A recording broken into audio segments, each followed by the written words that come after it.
ଶ୍ରୀକୃଷ୍ଣଙ୍କର ଅବତାର ପରେ ଧରାବତରଣ ପରେ ଆଜି ନନ୍ଦ ଉତ୍ସବ ନନ୍ଦ ମହାରାଜାଙ୍କ ଘରେ ଆଜି ତାଙ୍କର ପବିତ୍ର ଉତ୍ସବ। ସର୍ବପ୍ରଥମେ ମହାପ୍ରଭୁଙ୍କ ପାଖେ ପ୍ରାର୍ଥନା କରିବି ସମଗ୍ର ବିଶ୍ୱରେ ବିଶ୍ୱଭାତୃତ୍ୱ ସୃଷ୍ଟି ମହାପ୍ରଭୁଙ୍କ ଅପାର କରୁଣାରୁ ଭାଇଚାରା ଏକତା ସାମ୍ପ୍ରଦାୟିକ ସଦ୍ଭାବନା ସବୁ କ୍ଷେତ୍ରରେ ଉଦ୍ଭାସିତ ହେଉ। ମହାପ୍ରଭୁ ଶ୍ରୀକୃଷ୍ଣଙ୍କର ଯେ ଉଦ୍ଦେଶ୍ୟ ଥିଲା ସମଗ୍ର ସଂସାରରେ ସମସ୍ତଙ୍କୁ ନେଇ ସମସ୍ତଙ୍କ ଦ୍ୱାରା ସମସ୍ତଙ୍କ ପାଇଁ ଗୋଟେ ସୁନ୍ଦର ବିକାଶମୁଖ ସଂସାର ଗଠନ କରିବାକୁ ଆମେ ସମସ୍ତେ ସେଇଥିରେ ସାମିଲ ହେବା। ସେଇ ପ୍ରଭୁଙ୍କର ଅପାର କରୁଣାରେ ଜାତି ଧର୍ମ ବର୍ଣ୍ଣ ନିର୍ବିଶେଷରେ ଦଳୀୟ ଭାବନାର ଊର୍ଦ୍ଧ୍ୱ ରହି ଆମେ ଆମ ଭାରତବର୍ଷର ମହାନ ସଂସ୍କୃତି ପ୍ରାଚୀନ ସଂସ୍କୃତି ଯାଦବ ସଂସ୍କୃତି ତାକୁ ଆଗକୁ ନେଇ ଆମ ସମାଜର ଆମ ନିର୍ବାଚନ ମଣ୍ଡଳର ଆମ ରାଜ୍ୟର କିଭଳି ବିକାଶ। ଆଜି ଏକ ପବିତ୍ର ଦିନ। ଗତକାଲି ମହାପ୍ରଭୁ ଶ୍ରୀକୃଷ୍ଣଙ୍କର ଜନ୍ମତିଥିକୁ ଆମେ ଜନ୍ମାଷ୍ଟମୀ ଭାବରେ ପାଳନ କରୁଛେ। ଆଜି ହେଉଛି ପବିତ୍ର ନନ୍ଦୋତ୍ସବ। ଯେମିତି ଗୋପପୁରରେ ପୁତ୍ର ଆଗମନରେ ମହାରାଜା ନନ୍ଦ ଏବଂ ଯଶୋଦାଙ୍କର ଯେଉଁ ଆହ୍ୱାନ ଥିଲା ଯେ ସମଗ୍ର ଗୋପପୁର ଉତ୍ସବ ମୁଖର ହେଇଯାଉ ବୋଲି, ଆଜି ସେମିତି ଭାରତବର୍ଷ ଉତ୍ସବ ମୁଖର ହେଇଛି। ଏବଂ ବିଶେଷ କରିକି ପଥରାଗାଡ଼ିଆ ଗାଁରେ ଓଡ଼ିଶା ଶ୍ରୀକୃଷ୍ଣ ଯାଦବ ସମାଜ ତରଫରୁ ଏ ଯେଉଁ ଆୟୋଜନ କରାଯାଇଛି, ବିଭିନ୍ନ ଅଞ୍ଚଳରେ ଥିବା ଭାଇ ଭଉଣୀମାନେ ସମସ୍ତେ ଏଥିରେ ଆସିକି ସାମିଲ ହେଇଛନ୍ତି। ଏକ ଉତ୍ସବ ମୁଖର ସ୍ଥାନରେ ଆଜି ପରିଣତ ହୋଇଛି ଏ ଜାଗା। ଏକଥା ନିଶ୍ଚିତ ଭାବରେ ସତ୍ୟ ଯେ ମହାପ୍ରଭୁ ଶ୍ରୀକୃଷ୍ଣ ସମଗ୍ର ମାନବ ସମାଜକୁ ରାସ୍ତା ଦେଖାଇଛନ୍ତି ଠିକ୍ ରାସ୍ତାରେ ଚାଲିବା ପାଇଁ, ଯେଉଁଥିପାଇଁ ତାଙ୍କର ଅବତାର ଧାରଣ କରିଥିଲେ। ଆସୁରିକ ଶକ୍ତିର ବିନାଶ ହେବ, ପାପର ହ୍ରାସ ହେବ ଏବଂ ମଣିଷ ଭଳି ବଞ୍ଚିବ।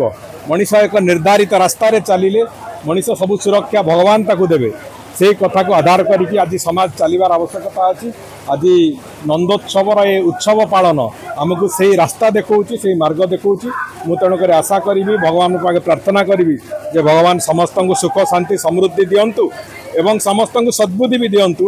ଯେଉଁ ମାର୍ଗରେ ମହାପ୍ରଭୁ ଶ୍ରୀକୃଷ୍ଣ ତାଙ୍କର ଜୀବନ କାଳ ଭିତରେ ସମସ୍ତଙ୍କୁ ଯେଉଁ ଶିକ୍ଷା ଦେଇକି ଯାଇଛନ୍ତି, ସେ ଶିକ୍ଷାକୁ ଧରିକି ଆମେ ଆଗକୁ ଚାଲିବା। ଆମ ଘର ହେଉଛି ପଥରଗାଡ଼ିଆ। ଆମେ ଏହା ଦୀର୍ଘ 10-12 ବର୍ଷ କି 15 ବର୍ଷ ପାଖାପାଖି ହେଲା ଏ ଉତ୍ସବଟିକୁ ପାଳନ କରୁ। କାଲି ଜନ୍ମାଷ୍ଟମୀରେ ପ୍ରଭୁ ଶ୍ରୀକୃଷ୍ଣ ଜନ୍ମ ହେଲେ ରାତି 12ଟା-1 ପର୍ଯ୍ୟନ୍ତ। ତାପରେ ପୂଜା ସରିଲା। ଆଜି ନନ୍ଦ ଉତ୍ସବ ପାଇଁ ବିରାଟ ଆୟୋଜନ କରାଯାଉଛି, ପ୍ରତିବର୍ଷ କରାଯାଏ। ଆମେ ଏହା କରିବାର କାରଣ ହେଉଛି ଆମମାନଙ୍କ ଭିତରେ ପ୍ରଥମେ ଏକତା ସୃଷ୍ଟି ହୁଏ। ଯେତେ ଯୁବକ ଏବଂ ଆମେ ପ୍ରଥମେ ଆମ ଗାଁକୁ ନେଇକିନା କରିଦେଲୁ। ଏବେ ଆପଣମାନେ ବିଶ୍ୱାସ କରିବେନି, ପଟିଆଠୁ ଆରମ୍ଭ କରି ପଡ଼ୋଶୀ ଗାଁ ଏପାଖେ 5 ପଞ୍ଚାୟତ, ଭୁବନେଶ୍ୱର ଉତ୍ତରର ଏପାଖେ ଦାଢ଼ା, ଏପାଖେ ଖୋର୍ଦ୍ଧା ଜିଲ୍ଲାର ବେଗୁନିଆ ହଳଦିଆଠୁ ଆରମ୍ଭ କରି ଏପାଖେ ଆମର ନୂଆପଲ୍ଲୀ, ଶାମପୁର ଏବଂ ପାଣ୍ଡରା, ଏଇଭଳି 4 ଖଣ୍ଡ ଏରିଆରୁ ପ୍ରାୟ ଆମେ 1000ରୁ 2000 ଭଦ୍ରଲୋକ ନିମନ୍ତ୍ରିତ କରିଥିଲୁ। ଏବଂ ଆମେ ଏହି ଉତ୍ସବରେ ଆମେମାନେ ଏତେ ପ୍ରେମ, ଆମେ ନିଜ ହାତରୁ ପାଣ୍ଠି ପ୍ରାୟ ସଂଗ୍ରହ କରିକିନା ଆମେ କରୁ। ଏବଂ ଆମ ଗାଁର ଉନ୍ନତି ପାଇଁ ଆମେ ଯେଉଁ ମନ୍ତ୍ରୀ MLA ବିଧାୟକ ମନ୍ତ୍ରୀ ଏବଂ ସମସ୍ତଙ୍କୁ ଡାକଉ, ସେଇଠି କିଛି ନା କିଛି କହୁ।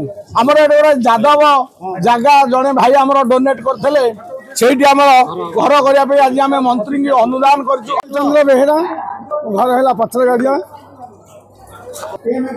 ଜନ୍ମାଷ୍ଟମୀ ହୋଇଥିଲା, ପ୍ରଭୁ ଶ୍ରୀକୃଷ୍ଣ ଜନ୍ମ ହେଇଛନ୍ତି। ଆଜି ସେଇ ନନ୍ଦ ଜନ୍ମ ହେଇଥିବା ଉପଲକ୍ଷେ ଆଜି ନନ୍ଦ ଉତ୍ସବ ପାଳନ କରାଯାଉଛି। ସାରା ଭାରତବର୍ଷରେ ୱାର୍ଲଡରେ ମଧ୍ୟ ପାଳନ କରାଯାଉଛି। ଆମ ଏ ଗ୍ରାମ ତରଫରୁ ଏବଂ ଓଡ଼ିଶା ଶ୍ରୀକୃଷ୍ଣ ସମାଜ ତରଫରୁ ଏହି ଆଜିର କାର୍ଯ୍ୟକ୍ରମ କରାଯାଇଥିଲା ଆମ ପଥରଗାଡ଼ିଆ ଗ୍ରାମରେ। এই ଗ୍ରାମରେ ଯେଉଁ ଅନୁଷ୍ଠାନ କରାଯାଇଥିଲା, ଗରିବ ଲୋକମାନଙ୍କୁ ନନ୍ଦ ଉତ୍ସବ ଉପଲକ୍ଷେ ବସ୍ତ୍ର ବଣ୍ଟନ, ଭଦ୍ର ବ୍ୟକ୍ତିମାନଙ୍କୁ ଉତ୍ସାହିତ କରିବା ପାଇଁ ତାଙ୍କୁ ଉତ୍ତରୀ ଏବଂ ଯାଦବ କ୍ଲବ ଗଠନର ଯେଉଁ କରାଯିବ ପ୍ରତ୍ୟେକ ଗାଁରେ, ସେଇ ଗାଁର ପିଲାମାନଙ୍କୁ ପ୍ରତି ଅନୁଷ୍ଠାନକୁ 10,000 ଟଙ୍କା ଲେଖାଏଁ ଚେକ୍ ପ୍ରଦାନ। ଏବଂ ମନ୍ତ୍ରୀ ମହୋଦୟ ଆଜି এই ଅନୁଷ୍ଠାନରେ ଯୋଗ ଦେଇ କହିଲେ ଯେ ଆମର ଯେଉଁ ପଥରଗାଡ଼ିଆରେ ଯେଉଁ ଶ୍ରୀକୃଷ୍ଣ ସମାଜ ନାଁରେ ଯେଉଁ ଜାଗାଟି ଅଛି, ସେଇ ଜାଗାକୁ 5 ଲକ୍ଷ ଟଙ୍କା ଗ୍ରାଣ୍ଟ କରିବେ। MLA ମହୋଦୟ ମଧ୍ୟ ବିଭୂତି ଭୂଷଣ ବଳବନ୍ତ ରାୟ କହିଲେ 5 ଲକ୍ଷ ଅନୁଦାନ ଦେବା ପାଇଁ ଯେଉଁ ଅନୁଦାନରେ ସେଇ ଯାଦବ ଭବନ ତିଆରି କରାଯିବ ସାରା ଓଡ଼ିଶାରୁ ସାରା ଭାରତବର୍ଷରୁ ଯେଉଁ ଲୋକମାନେ ଆସିବେ ସେଠି ଫ୍ରିରେ ମାଗଣାରେ ରହିବେ ଏବଂ ଏ ଜାତିର ସମସ୍ତଙ୍କର କିଭଳି ମାନ ସମ୍ମାନ ଏବଂ ଭଲରେ ଆର୍ଥିକ ଉନ୍ନତି ହୋଇପାରିବ ଏ ସଂଗଠନ ସେଥିପାଇଁ ଚିନ୍ତିତ ରହି କାର୍ଯ୍ୟ କରିବ।